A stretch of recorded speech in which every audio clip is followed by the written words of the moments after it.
Assalamualaikum warahmatullahi wabarakatuh. Selamat malam.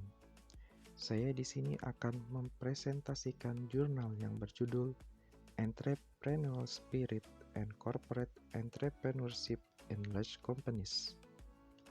Jurnal ini dibuat oleh Alain Violet dari Conservatoire National des Arts et Métiers, Prancis, dan oleh Oliver Basso dari Università degli Studi di Cagliari, Belgia. Jurnal ini dibuat dalam artikel in International Journal of Entrepreneurship and Small Business pada Juni 2010. Mata kuliah kami adalah Cyberpreneurship and Business Strategy Information Technology in Raharja University. Dosen kami adalah Associated Profesor Dr. Albahra Eskom Mkom.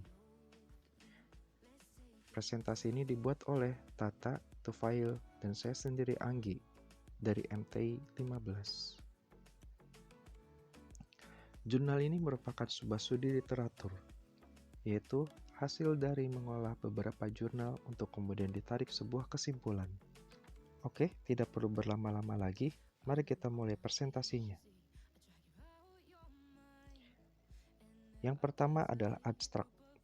Abstrak pada jurnal ini yaitu kewirausahaan dalam sebuah perusahaan dapat dilihat dari beberapa aspek.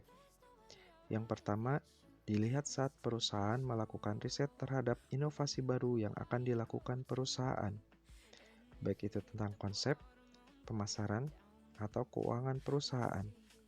Yang kedua, dilihat dari profil pengusaha, yaitu kemampuan perusahaan untuk menciptakan dan menyambut inovasi baru yang dipandu oleh agen perubahan, dalam hal ini pemimpin perusahaan. Atas dasar aspek di atas, jurnal ini bertujuan untuk mengkategorikan strategi perusahaan dalam melaksanakan kewirausahaan tersebut. Kemudian, pendahuluan. Menumbuhkan semangat kewirausahaan tampaknya menjadi masalah utama bagi perusahaan besar. Memang mereka terdorong untuk mengembangkan perilaku organisasi yang lebih proaktif dan inovatif untuk menghadapi banyak tantangan seperti menangkap peluang pertumbuhan dan menangkap pasar geografis baru dengan perkembangan pesat negara-negara berkembang terutama China dan India.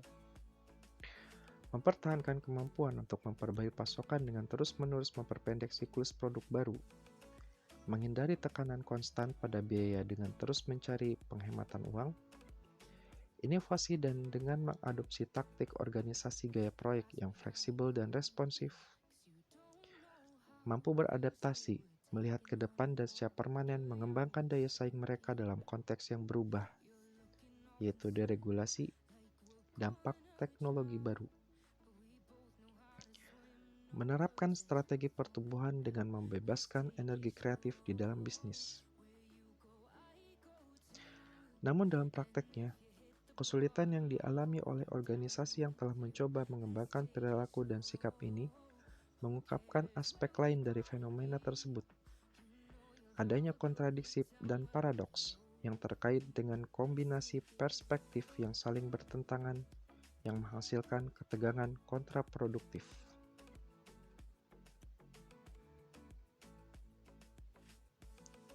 Selanjutnya kita masuk ke studi literatur dari jurnal ini. Yang pertama, kewirausahaan ex nihilo sebagai fenomena individu. Catatan, ex nihilo artinya dari ketiadaan. Studi literatur yang pertama. Sejak awal, istilah kewirausahaan telah membawa banyak definisi. Essai sur la nature du commerce en general karya Cantillon tahun 1755 menyebutkan semangat kewirausahaan menciptakan pekerjaan tanpa hasil yang pasti. Dari definisi di atas, memungkinkan kita untuk membedakan 3 karakteristik dalam semangat kewirausahaan. 1. Penekanan pada kemampuan proaktif. yaitu kemampuan individu untuk mengambil inisiatif dalam apa yang dia lakukan untuk perusahaan. 2. Hasil yang tidak pasti tersebut berasal dari hubungan antar individu yang tidak pasti, yang tidak dapat direduksi menjadi sesuatu yang jelas. 3. Karena adanya ketidakpastian dalam hasil yang diharapkan, inisiatif pelaku wirausaha membutuhkan hal-hal tertentu seperti misalnya karakter individu yang berani mengambil resiko. Kewirausahaan oleh karena itu memiliki dua segi. Yang pertama pola pikir. Tindakan pelaku wirausaha berdasarkan keputusan individu. Misalnya, wali kota yang ambisius dalam proyek pembangunan kotanya. Yang kedua, atau segi yang kedua adalah istilah tersebut dapat merujuk pada proses produksi yang efektif, di mana wirausahawan adalah orang yang menciptakan suatu kegiatan baru yang didukung oleh organisasi perusahaan. Yang kedua, kewirausahaan dan manajemen, dua perspektif yang berlawanan. Stephenson dan Gumport menunjukkan bahwa perilaku semangat kewirausahaan antara seseorang pengusaha dan seorang manajerial berbeda setidaknya pada 5 tingkatan. Yang pertama adalah pada tingkatan orientasi strategis. Pada pengusaha, orientasi strategisnya didorong oleh persepsi baru peluang bisnis. Sedangkan pada seorang manajemen, terutama didorong oleh kontrol sumber daya. Yang kedua, komitmen terhadap peluang. Pada pengusaha, mereka cepat bereaksi karena mereka berorientasi pada tindakan. Sedangkan pada seorang manajemen, mereka lebih lambat bertindak karena mereka terutama disibukkan dengan pengurangan risiko. Yang ketiga adalah proses komitmen. Pengusaha menggunakan sumber daya yang telah mereka kumpulkan dalam cara yang optimal dengan risiko minimal di setiap tahap. Sedangkan seorang manajemen melakukan semua sumber daya yang diperlukan untuk mengubah peluang sekaligus. Yang keempat adalah kontrol sumber daya. Pengusaha menggunakan sumber daya yang bukan atau dalam banyak kasus milik mereka. Sedangkan manajemen memperkerjakan atau memiliki sumber daya yang berguna. Yang kelima adalah struktur manajemen. Pengusaha menggunakan struktur horizontal dengan banyak jaringan informal. Sedangkan manajemen menggunakan struktur yang sangat hierarkis dan lebih birokratis. Jadi ada kalanya dalam sebuah perusahaan, seorang pemimpin perusahaan itu dia bertindak seperti seorang pengusaha atau bertindak seperti manajemen. Jika ia bertindak sebagai pengusaha, maka ia memiliki inovasi dan rencana strategis untuk perusahaannya. Sedangkan sebagai seorang manajemen, dia hanya mengelola saja. Yang ketiga adalah kewirausahaan dalam perusahaan yang sudah terbentuk. Bagi Burgelman, intrapreneurship berkaitan dengan proses yang menyangkut berbagai pelaku dalam perusahaan dan juga perusahaan secara keseluruhan. Christensen et al. 1989 menunjukkan bahwa kewirausahaan dalam prakteknya di perusahaan besar yaitu memberikan fasilitas untuk mengidentifikasi dan mengeksploitasi peluang bisnis yang memungkinkan perusahaan untuk menciptakan keuntungan baru. Untuk Stephenson, kewirausahaan dengan demikian mengacu pada perilaku manajemen tertentu yang berorientasi pada identifikasi dan pengejaran peluang dan mungkin menyangkut individu atau perusahaan. Meneliti ide-ide berbeda yang terkait dengan konsep kewirausahaan perusahaan memungkinkan kita untuk membedakan antara 3 komponen berbeda, di mana kita menemukan sebagian besar elemen yang terkait dengan kewirausahaan, yaitu revitalisasi yang sudah ada, penerapan taktik inovatif, dan pengembangan kegiatan baru. Perbedaan 3 arah ini digambarkan pada gambar 2. Ini adalah gambar 2. The positioning and the context of corporate entrepreneurship. Bisa dilihat bahwa entrepreneurial dynamic terbagi menjadi 2, yaitu entrepreneurship dan creation of business. Entrepreneurship sendiri terbagi lagi menjadi 3, yaitu inovasi, corporate venturing, dan strategic renewal. Corporate venturing terbagi lagi menjadi internal corporate venturing dan external corporate venturing. Seperti inilah skema dari posisi konteks sebuah entrepreneurship atau kewirausahaan dalam perusahaan. Selanjutnya yang keempat adalah kerangka tentatif untuk mencirikan perusahaan dengan semangat wirausaha. Untuk menciptakan kondisi yang dinamis, perlu untuk mengadaptasi arsitektur bisnis dan menerapkan sistem modal ventura, yaitu modal yang diberikan kepada perusahaan lain sebagai bentuk investasi dan kerjasama, dan dukungan untuk kegiatan baru dalam hal inovasi dan pemantauan. Sistem ini cukup kompleks untuk dimulai dan dipertahankan, karena sistem ini menyentuh banyak dimensi bisnis prosesnya, dan rutinitas dalam berbisnis yang sudah ada, yaitu manajemen sumber daya manusia dan informasi, kualitas, dan jenjang gaji, dan cara kerja baru yang akan diadopsi. Jadi seperti ini struktur atau bagian dari matriks entrepreneurial. Bahwa suatu perusahaan memiliki organisasi arsitektur yang terdiri dari desentralisasi struktur dan integrated struktur pada sebelah kiri, dan memiliki budaya entrepreneurial atau kewirausahaan yang terrestricted atau terdifusif, tergantung pada perusahaan tersebut.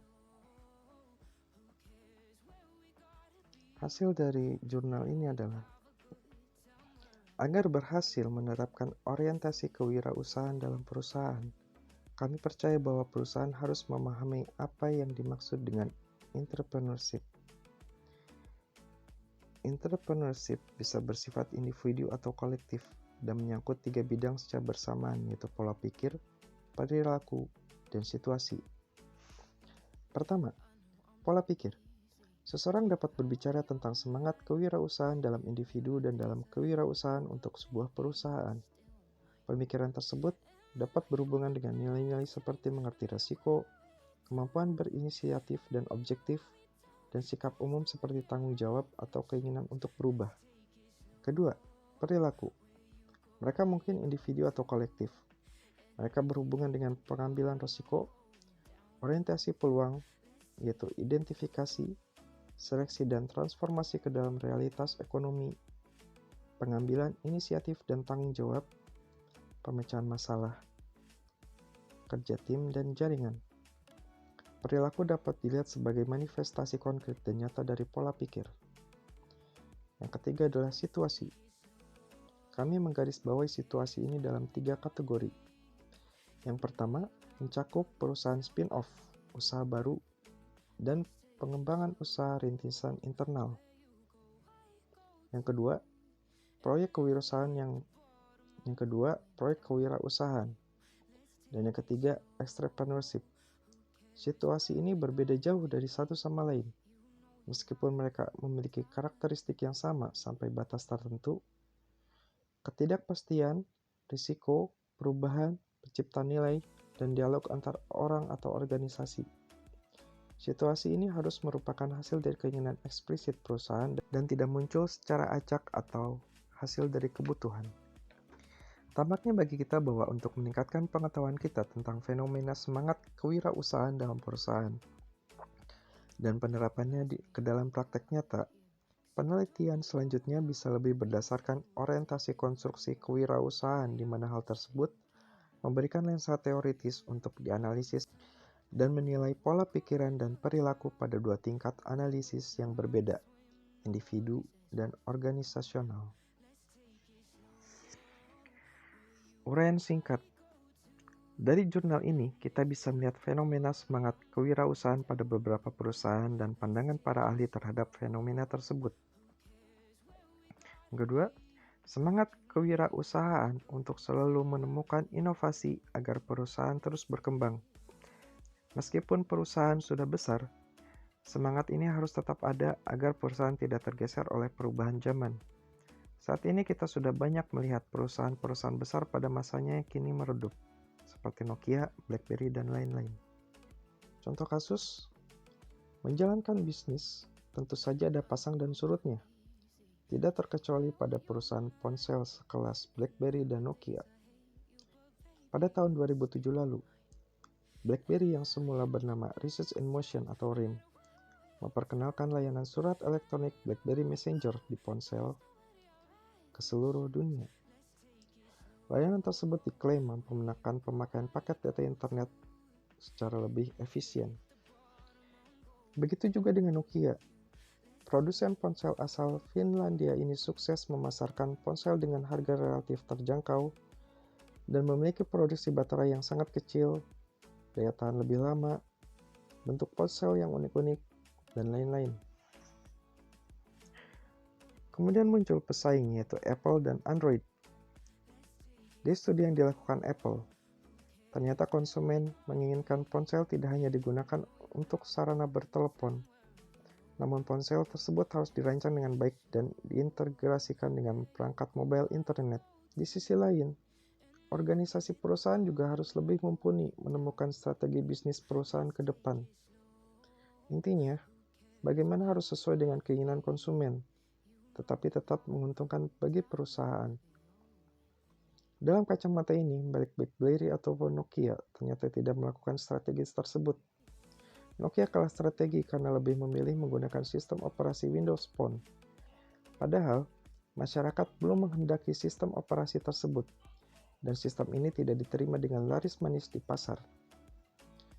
Sedangkan BlackBerry dinilai tidak memiliki ragam produk yang memiliki keunggulan layanan, selain hanya BlackBerry Messenger atau BBM semata. Bahkan sistem operasi BlackBerry 10 juga tidak mampu menolong penjualan bisnis ponsel BlackBerry di seluruh dunia.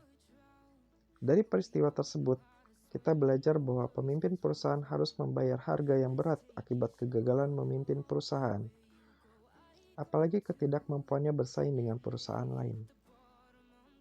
Demikian presentasi kami. Atas perhatiannya kami ucapkan terima kasih.